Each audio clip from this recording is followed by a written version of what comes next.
सुदर्शन के पिताजी ने अर्चना यानी कि अपनी बेटी को उसकी शादी में अपनी पुश्तैनी जमीन जायदाद में से 10 एकड़ जमीन दी थी। ये बात सुदर्शन को बहुत अच्छे से पता थी। वो जमीन सुदर्शन के बाकी जमीनों के साथ ही लगी हुई थी और अर्चना की शादी पास के ही गांव में हुई थी। अर्चना ने कभी उस जमीन के बारे में कुछ नहीं सोचा था और वो जमीन उसी तरह पड़ी हुई थी क्योंकि अर्चना को कभी जरूरत ही नहीं पड़ी। काफी सालों बाद अर्चना को एक बार उस जमीन की जरूरत आ पड़ी क्योंकि उसके पति की तबीयत अचानक बहुत खराब हो गई। उसकी किडनी फेल हो गई थी और इलाज में काफी पैसा खर्च हो चुका था। उसके बच्चे अभी सेटल नहीं हुए थे तो सारा कुछ खर्चा अर्चना को ही देखना पड़ रहा था और घर के रखे पैसे निकलते जा रहे थे। इसलिए उसने सोचा कि वो अपने दहेज में मिली जमीन को बेच देगी, जिससे उसके पति का इलाज तो वो करवा ही पाएगी। सुदर्शन के बहनोई का एकमात्र इलाज किडनी ट्रांसप्लांट था, जिसमें बहुत पैसा लगने वाला था। अर्चना ने सोचा कि उसे तो ससुराल में ही रहना है, तो ससुराल की जमीन बेचने से अच्छा है कि वो दहेज में मिली जमीन को बेच दे, जो कि उसके मायके में थी, जिसका उपयोग वो शायद ही कभी कर पाती। और ससुराल की जमीन का तो उसे उपयोग करना ही था। इसलिए वो अपने मायके गई अपने हिस्से की जमीन बेचने के लिए, क्योंकि उसे पता था कि उस जमीन की इतनी कीमत तो मिल ही जाएगी कि उसके पति का इलाज हो जाए। लेकिन वहां पहुंचकर तो उसके हाथों के तोते ही उड़ गए। सुदर्शन के माता पिता गुजर चुके थे और सुदर्शन और उसकी पत्नी ने बेईमानी से अपने बहन के नाम की जमीन को अपने नाम पर करवा लिया था। जब अर्चना ने अपने हिस्से की जमीन की बात की तो सुदर्शन और उसकी पत्नी बहन से लड़ने लगे और बोले, कौन सी जमीन, कैसा हिस्सा? वो पुश्तैनी जमीन है और जमीन बेटों की होती है, तुझे नहीं पता? अर्चना ने बोला, हाँ मुझे पता है, लेकिन वो जमीन तो पिताजी ने मुझे दहेज के रूप में दे दी थी, कोई हिस्सा नहीं दिया था, वो तो मेरे नाम पर थी, तुम उसे कैसे हड़प सकते हो? सुदर्शन की पत्नी ने कहा, पागल हो क्या? तुम्हारे पास ससुराल में कम जमीन है क्या जो मायके की जमीन हड़पने आई हो? हमारी सास ससुर तो पागल थे जो बेटी के नाम जमीन कर गए, और हम पागल नहीं हैं। जाओ अपने पति के इलाज के लिए अपने ससुराल की जमीन बेचो, मायके की जमीन पर नजर क्यों डाल रही हो? अर्चना ने बोला, क्योंकि पिताजी ने ये जमीन मुझे दी थी जिस पर मेरा हक था, और उन्होंने मुझे दिया ही क्या था, ये बोलकर कि इतनी बड़ी जमीन तेरे नाम कर दी है और तुम लालची लोगों ने भी उसे हड़प लिया। लेकिन अब कुछ नहीं हो सकता था और वो चुपचाप अपने घर चली गई। उसके पति के इलाज में घर में रखे सारे पैसे पहले ही खर्च हो चुके थे, इसलिए अब वो मजबूर थी अपनी जमीनों को बेचने के लिए। लेकिन उसके पति ने साफ मना कर दिया और बोला, देखो मेरी जिंदगी का कोई भरोसा नहीं, सारे रखे हुए पैसे तो पहले ही मेरे इलाज में खर्च हो चुके हैं और अब तुम जमीन बेचने की बातें कर रही हो। ये जमीन हमारे बच्चों के काम की है, मैं अपनी बीमारी में उसे खत्म नहीं करना चाहता। अभी हमारे बच्चे सेटल नहीं हुए हैं, तुम्हारी भी सारी जिंदगी पड़ी हुई है, मेरी जिंदगी का तो कोई भरोसा नहीं, मैं आज हूँ कल ना रहूं। लेकिन यदि जमीन रहेगी तो मुझे तुम्हारी और बच्चों की चिंता तो नहीं रहेगी, कम से कम तुम किसी के आगे मजबूर तो नहीं होगी। इसलिए जो जैसा चल रहा है चलने दो, अब बचे हुए पैसों को बर्बाद मत करो मेरी बीमारी पर।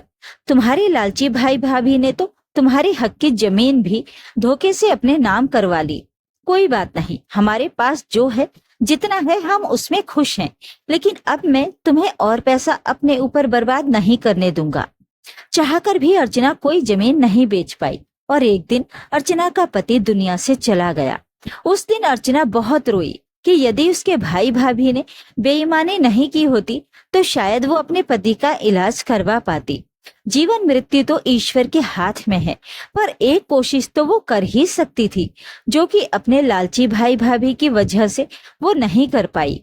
उसने उनका कोई हक नहीं मारा था, बल्कि उसके पिताजी ने उसे जो दिया था वही तो वो लेना चाहती थी। अर्चना उस दुख को बर्दाश्त नहीं कर पा रही थी और उसके दिल से उस दिन अपने भाई भाभी के लिए बद्दुआ निकल रही थी। खैर, समय बहुत बलवान होता है। धीरे धीरे 10 वर्ष बीत गए। हर कोई अपने अपने दुख से बाहर निकल चुका था और अपने अपने जीवन में व्यस्त था। अर्चना के भी बच्चों का शादी विवाह हो चुका था और सब अपने अपने जीवन में सेटल हो चुके थे। उधर सुदर्शन के भी दोनों लड़के अपना अपना बिजनेस कर रहे थे और अपनी जिंदगी में अच्छी तरह से सेटल हो चुके थे।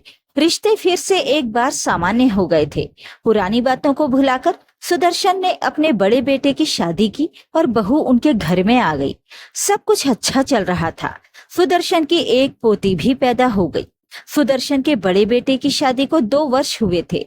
अब सुदर्शन और उसकी पत्नी अपने छोटे बेटे की शादी करने की सोच रहे थे कि एकाएक घर में बहुत बड़ा तूफान आ गया।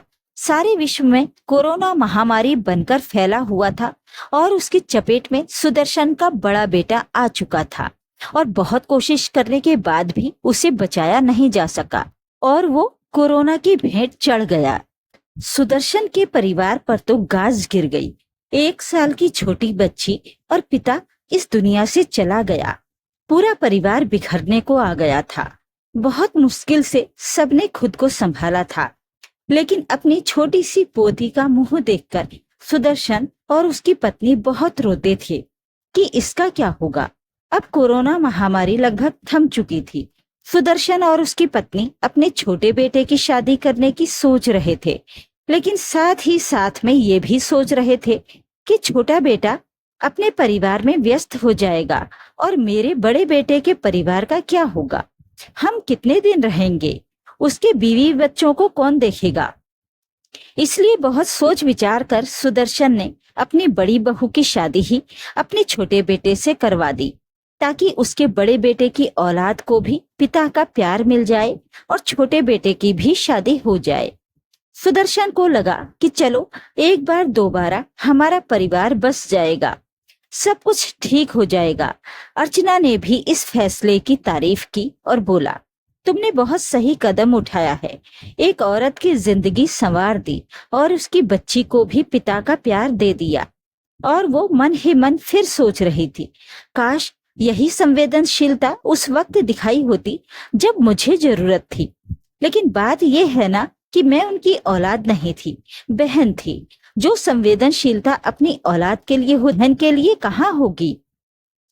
खैर अर्चना खुश थी सुदर्शन के इस फैसले से कि चलो किसी के बारे में तो उसने सोचा और फिर सब कुछ दिनों के लिए ठीक चल रहा था।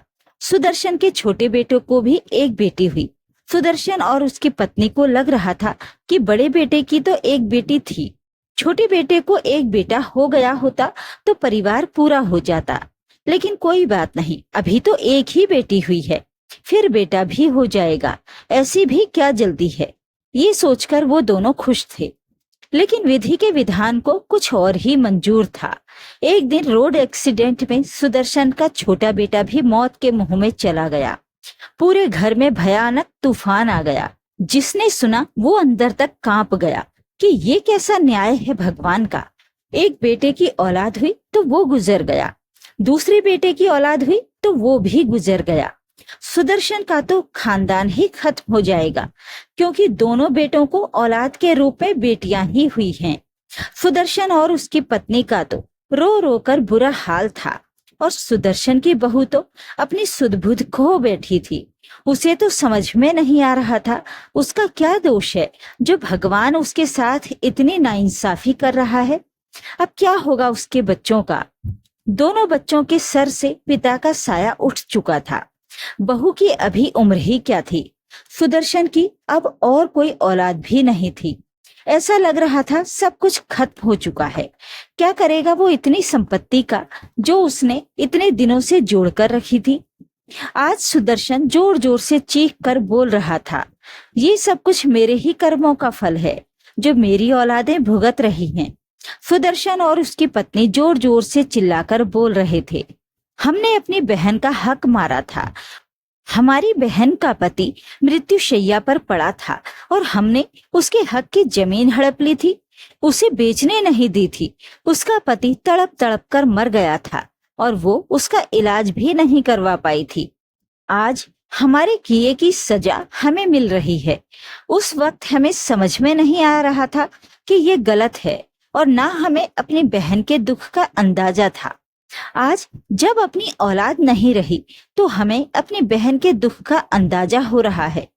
बहुत गलत किया था हमने उसके साथ और भगवान हमें हमारे किए की ही सजा दे रहा है, जिसे हमारी बहू और पोतियों को भी भुगतना पड़ रहा है। अर्चना भी वहीं पर बैठी थी और सुदर्शन की बातें सुनकर पुरानी बातें फिर से उसे एक एक करके याद आने लगी और उसे बार बार लग रहा था क्यों उसने अपने दुख में अपने भाई के परिवार के लिए बद्दुआ निकाली थी। क्यों नहीं उस वक्त वो अपनी भावनाओं को रोक पाई थी और अपने पति की मृत्यु पर अपने भाई को बद्दुआ दे दी थी। काश उसने वक्त रहते अपनी भावनाओं पर नियंत्रण कर लिया होता। अर्चना को बार बार ऐसा लग रहा था कि उसकी बद्दुआओं का ही आज असर दिख रहा है और उसके भाई का पूरा परिवार बर्बाद होता जा रहा है। उधर सुदर्शन की पत्नी जोर जोर से रोकर बोल रही थी, कभी किसी के हक की संपत्ति नहीं मारनी चाहिए। क्या करोगे ऐसी संपत्ति जमा करके जो तुम्हारा परिवार ही उजाड़ दे, क्योंकि दूसरे के हक की संपत्ति कभी हजम नहीं होती। आज तक सुना था, आज हमने देख भी लिया। बहन की संपत्ति मारी थी, क्या बचा मेरे पास? कौन भोगेगा हमारी इतनी संपत्ति को? लेकिन हमें समझ में नहीं आता संपत्ति के लालच में कि ईश्वर सब कुछ देख रहा है। मुझसे तो बहुत बड़ी गलती हो गई, लेकिन अब मैं पछताकर क्या कर लूंगी। काश मैं पुराने दिन वापस ला पाती तो मैं सब कुछ ठीक कर देती। और सुदर्शन की पत्नी बेहोश होकर वहीं गिर पड़ी। तो ये थी आज की कहानी। इस कहानी के बारे में अपनी राय कमेंट बॉक्स में जरूर लिखें। वीडियो को लाइक और शेयर कर दीजिए। चैनल को सब्सक्राइब जरूर कर लें ताकि आपको रोज अच्छी अच्छी कहानियां सुनने को मिल सकें। तो फिर मिलते हैं एक और कहानी के साथ। नमस्कार।